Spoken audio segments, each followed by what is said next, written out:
welcome to this introduction. I will not disappoint you. I'm going to start in an unusual way because I have a segment I would like you to see. It is only 4 minutes.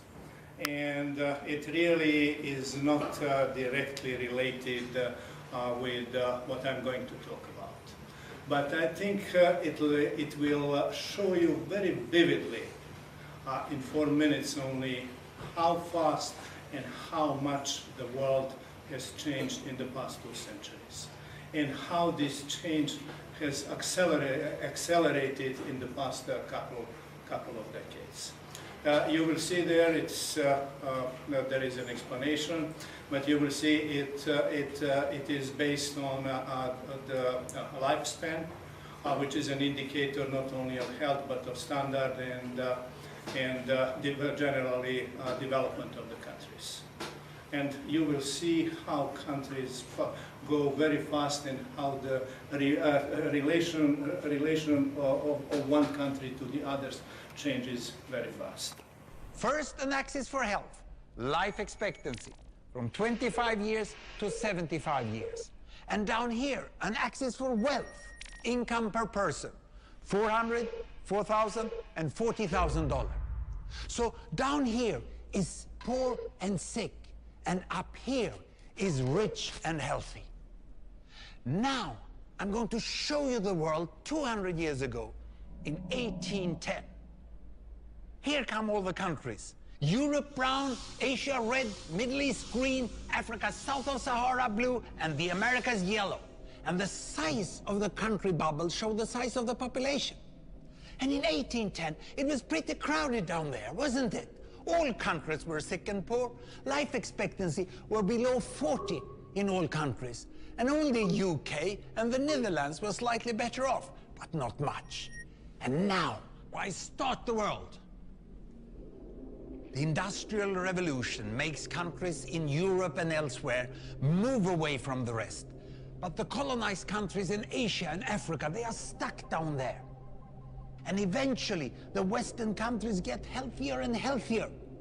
And now we slow down to show the impact of the First World War and the Spanish flu epidemic. What a catastrophe! And now I speed up through the 1920s and the 1930s. And in spite of the Great Depression, Western countries forge on towards greater wealth and health. Japan and some others try to follow, but most countries stay down here. Now, after the tragedies of the Second World War, we stop a bit to look at the world in 1948.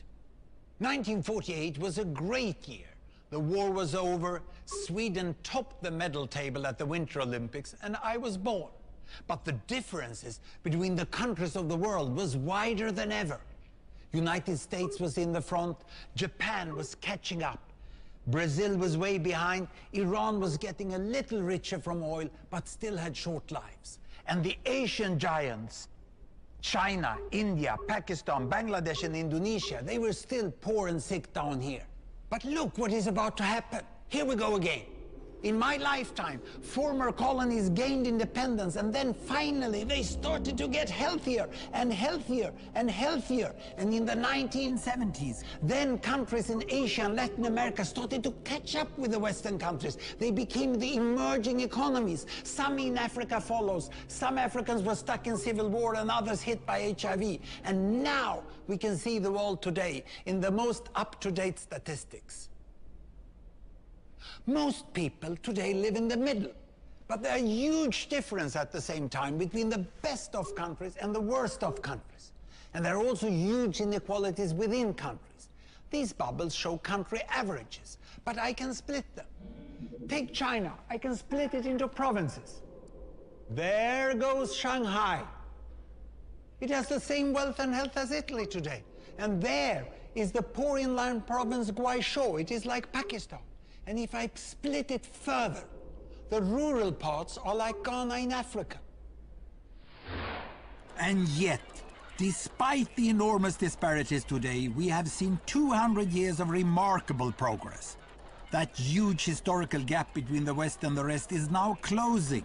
We have become an entirely new converging world. And I see a clear trend into the future. With aid, trade, green technology and peace, it's fully possible that everyone can make it to the healthy, wealthy corner. Well, what you just seen in the last few minutes is a story of 200 countries shown over 200 years and beyond. It involved plotting of 120,000 numbers. Pretty neat, huh? You heard the title, America the Great, question mark, foreign policy and American exceptionalism. We are going, and I'm emphasizing this, it's not a royal we, I mean everybody here in this room, are going to try to answer the following 5 questions tonight, and you are free to add anything. First, are we a great nation?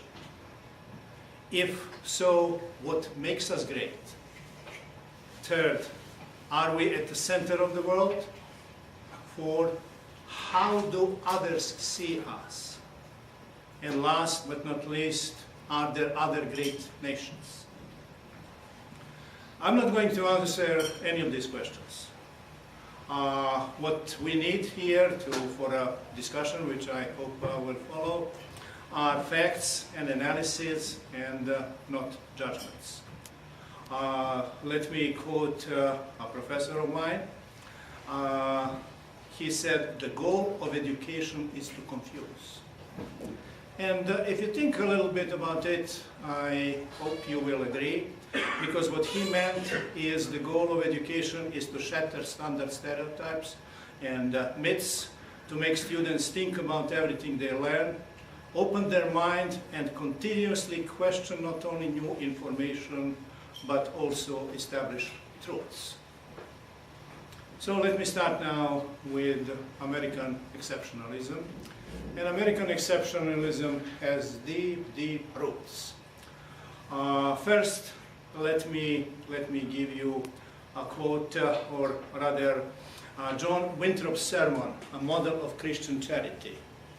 As ships prepared to sail, described the colony to which they were going as a city upon the hill. The year is 1630, way before establishment of America as a nation.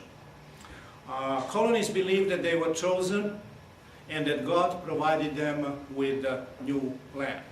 This is the basis of Puritanism. That belief later evolved into manifest destiny and served as a basis for expansion and conquering the continent. America was established by people who fled religious and political persecution. And this is what influenced the formation of the character of the nation. They came here in search of liberty, above all equality and opportunity. It was the first country, first nation to be established as democracy. European nations made a long journey, sometimes starting in 12th century, like England, to great democracies into which they turned over time and what they are today. Not the United States, it was established. Just think of Declaration of Independence, Bill of Rights, basic documents still in the world of human liberty and human rights. Quote, give me your tired, your poor, your huddled masses yearning to break free. It is a gift of France, which was a revolution shortly after the American Revolution. Thank you very much. I hope after this introduction I will not is pretty much I'm going to start in an unusual way because I have a segment I would like you to see. Rights. Only 4 minutes. Unlike European really countries, where nations share long common with, history, often coupled with ethnic origin and sometimes it with will religious show you very affiliation, vividly Americans in 4 are minutes only connected by how core fast values and to how which much they the world adhere. has changed. Let me give you a quote. and We are how bound this by change principles that has move us accelerated teach in us the what past it means to be couple citizens. of decades. Every citizen must You will not see follow there these principles. there is an every new explanation, citizen, but you will see by embracing these it ideals, is based makes on, our country more, not lifespan, less American. which is an This is from indicator not only of 2005 health but an of address standard of, and generally development of the countries. Thomas Paine, And you will at see the onset how of the countries revolution, declared go very fast and that how Americans have the power relation to begin relation the world of one over. country to the others. This is changes in very common fast. sense. However, the term exceptional was not used at that time. It was first used by Alexis de Tocqueville in 1831 to describe differences between Americans and Europeans. This position, and I'm talking about the initial position, about the American Revolution, was articulated during George Washington's government, the first government, into two different concepts of foreign policy. These concepts have dominated foreign policy debates ever since. And if you take and read the Federalist, and then take congressional records and debates about foreign policy this year, last year, or go a few years back, you will find a different language. Our language today is simpler, but you will find the same ideas, the same arguments confronting each other. Alexander Hamilton was the architect of a federalist foreign policy, national greatness, emphasizing promotion of American power in the world in the interest of freedom, dynamic, proactive policy. The U.S. interest, and I quote Alexander Hamilton, freedom of the seas, access to the markets. The greatest interest of this country in external relations is that of peace. With peace, the force of circumstances will enable us to make our way sufficiently fast in trade. So you have this ideal combination of values, principles, and interests. And you will see in a minute that every president has tried to make that. The other concept was formulated by Thomas Jefferson. It was also founded in exceptionalism.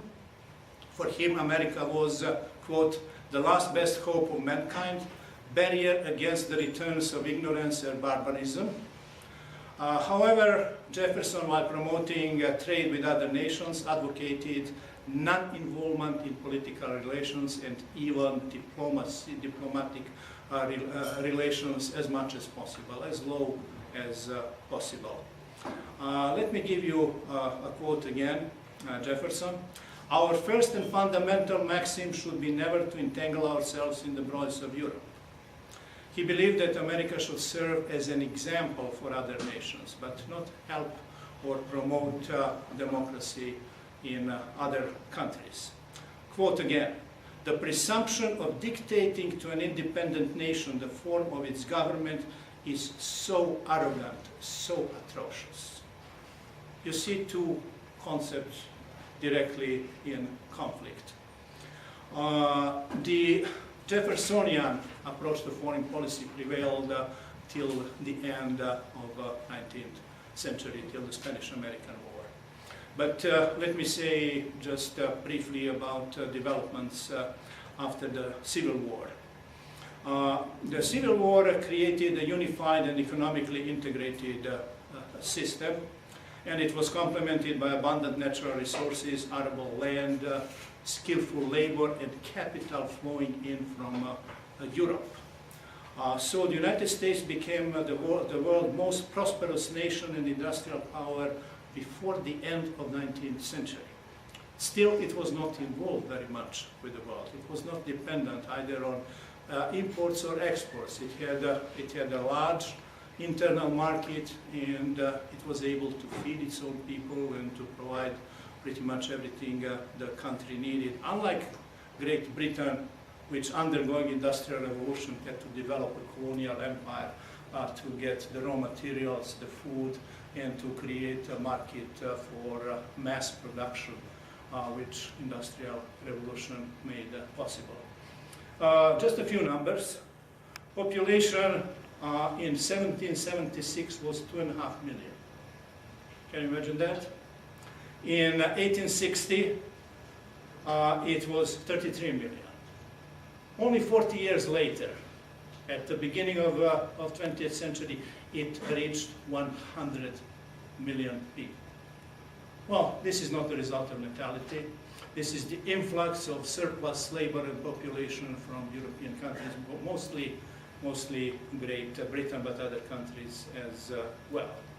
In 1890, iron and steel production of the United States equaled Britain and Germany's production combined. And Britain and Germany at that time, end of 19th century, was two most developed industrial states in the world.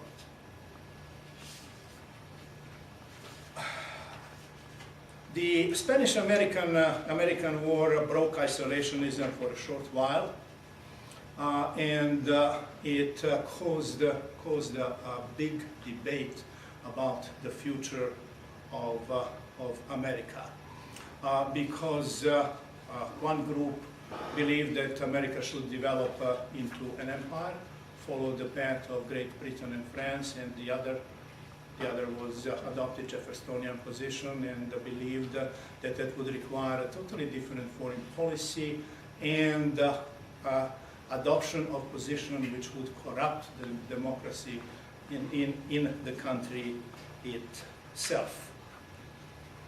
Let me say something about the wars. For Americans, the war was and is an aberration, and peace is the rule. If there is a war, that it has to be righteous and fought for principles, not for selfish interests. And I'll give you a few examples. President McKinley declared as grounds for intervention, I'm talking about a declaration of war with Spain, Spanish-American War.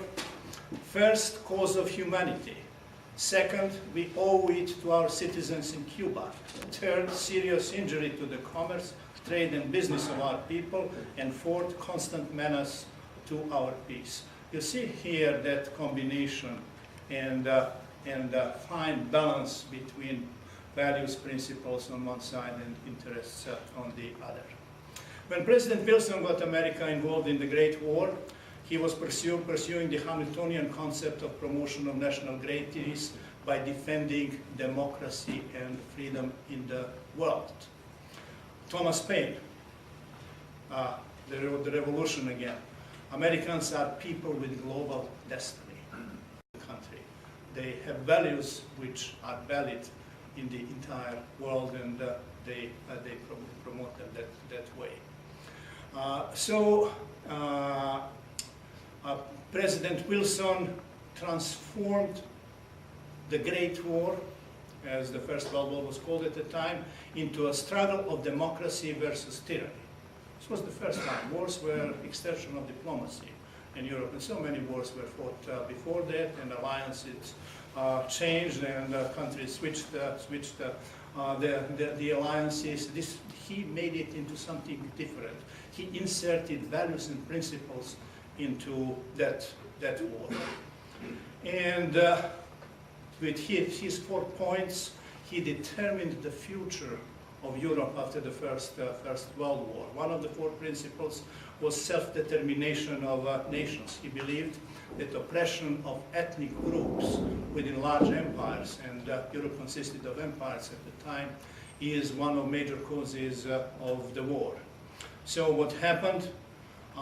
Dissolution of 2 large empires, Habsburg Empire, Austria-Hungary, and the Ottoman Empire, Southeastern Europe, Asia Minor, and the Middle East.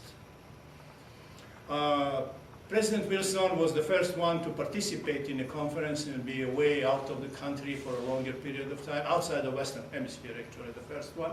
He spent 6 months in Paris between January and June of 1919, and he was a force behind the treaties, and especially his favorite treaty, and this is the treaty on the establishment of the League of Nations.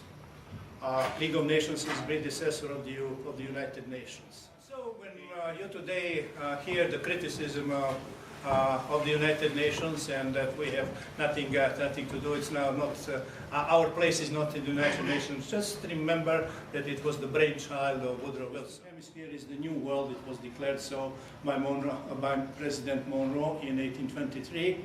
And American isolationism of the United States was expanded to the entire Western Hemisphere, creating the new world and the old world. And the powers for the new world was off limits for the traditional powers from the old world, Great Britain, France, and Spain. Actually, Spain was the cause which triggered this declaration in 1823. Isolationism prevailed between the two wars, and it was so strong that Congress adopted Neutrality Act, actually two Neutrality Acts beginning with 1935, simply to prevent what was happening during the first 2.5 years of the First World War, when the United States got economically through trade and finance in extending loan entangled into the First World War, extending loans to Great Britain and France, and receiving enormous orders for goods from them, which became part of the American economy, and America was almost dependent on that. Only during the Second World War, and I often use the expression America did not get into the Second World War. America was pushed into the Second World War.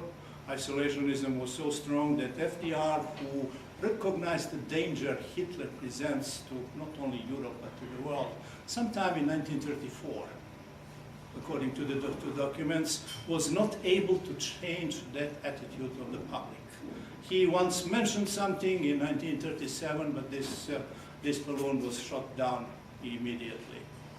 So he had to follow the position of the public till 1941, December 7, Pearl Harbor. Japan attacked, declared war on the United States. December 11th, Germany and Italy declared war on the United States, and then US Congress declared war on all three countries, Japan, Germany, and Italy, and so the United States got into the war. Principle of collective security was for the first time during the war extended beyond the goal of winning the war. This is the difference between the First World War, American positions, and the Second World War. And international cooperation with the US at the center was made into foundation of the new order to be built after the end of the Second World War. This resulted in Bretton Woods financial system in 1944 and establishment of the United Nations in 1945. What followed was not what was desired. We entered a new period, which quite rightly was named the Cold War. We were at war with Soviet Union, but never directly. We fought many wars with them by proxy. Korea was the first one. Vietnam was the largest one, but there were wars in Angola, in Mozambique, in Ethiopia, in other places as well, where other countries, troops of other countries, just imagine Angola is a perfect example. It's in southwestern Africa, and there the government started losing to the rebels. We were supporting the rebels. But the Soviets were there first, and they got linked to the good guys, and since they chose one side, we chose the other, as always, and we got associated with bad guys, and helped them through Congo, even through South Africa. And at one point, the government started losing, and even the capital was threatened. What happened? Suddenly, 70,000 troops appeared. Certainly not Soviets. They didn't want to do that. They didn't want to expose themselves. Cuban troops. Can you imagine that? 70,000 Cuban troops? in a faraway country in Africa. Do you know how many troops we had in Iraq at the peak, the surge?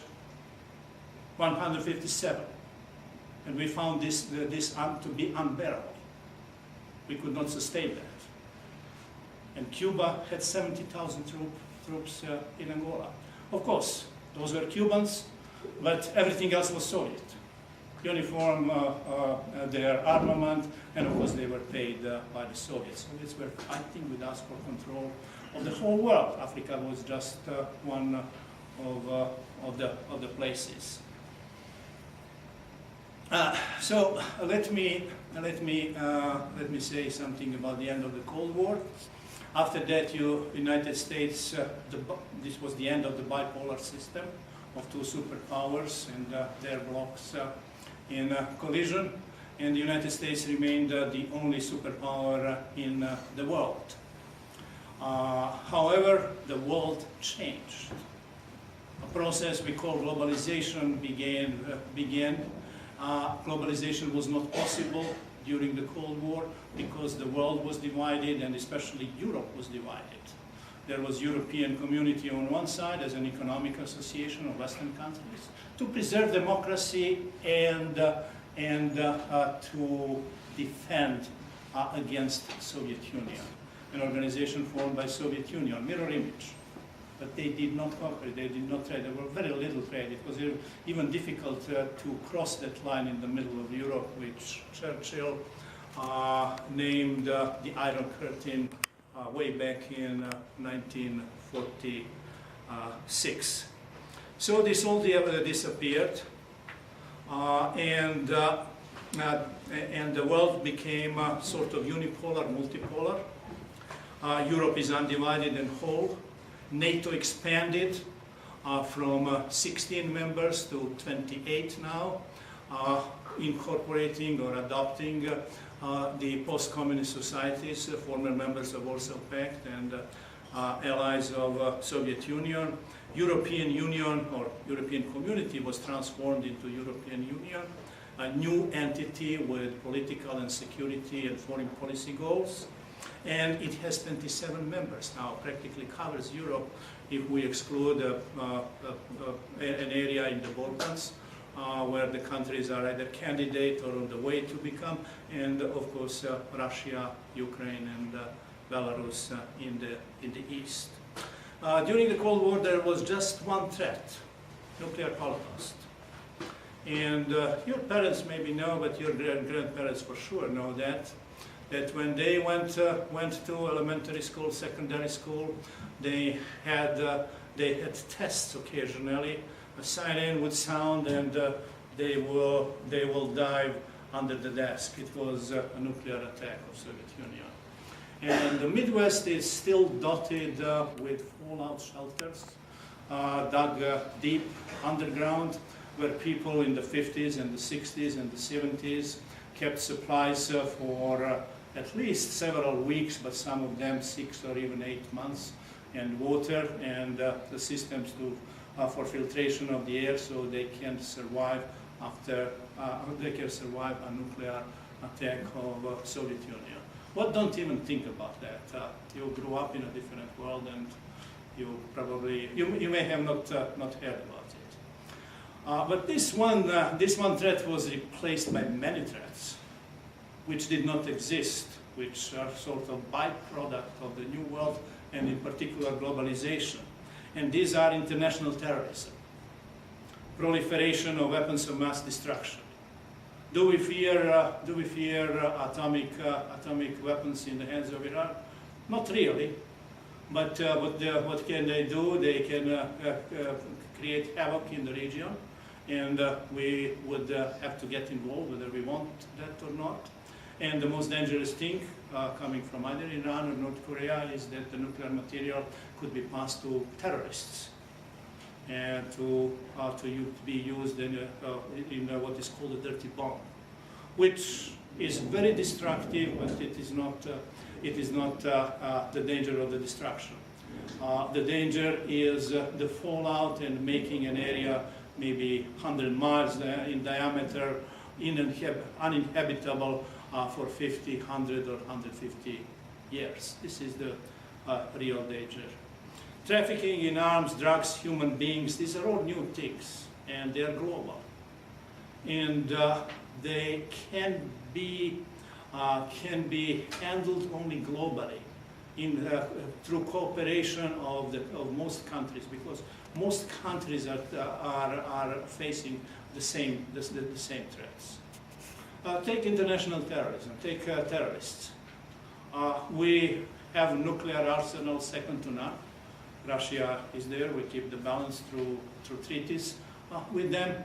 But how can that help against terrorists? They have no country, they have no capital, they have no government. We cannot bomb them, simply. We can get individuals, maybe using drones, but we cannot threaten them as we did Soviet Union. What kept us out of war, and we are still here, is what appropriately was called MAD, Mutual Assured Destruction. Both countries had the capability to, both superpowers I should say, had the capability to destroy each other many times, 16 times, 18 times. So nobody had, neither of the sides had an incentive to start the war.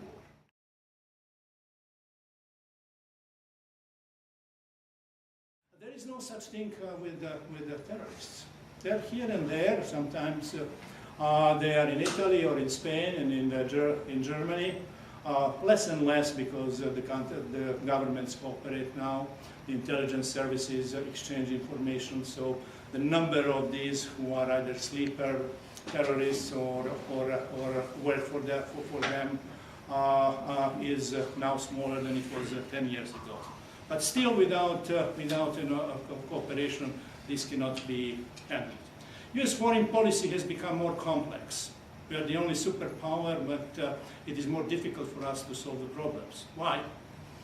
Even keeping an alliance in line is often next to impossible. Take NATO, our most important political military alliance, even after the end of the Cold War. There is no common enemy. So every country chooses to freely follow their national interest as they interpret it at that particular moment.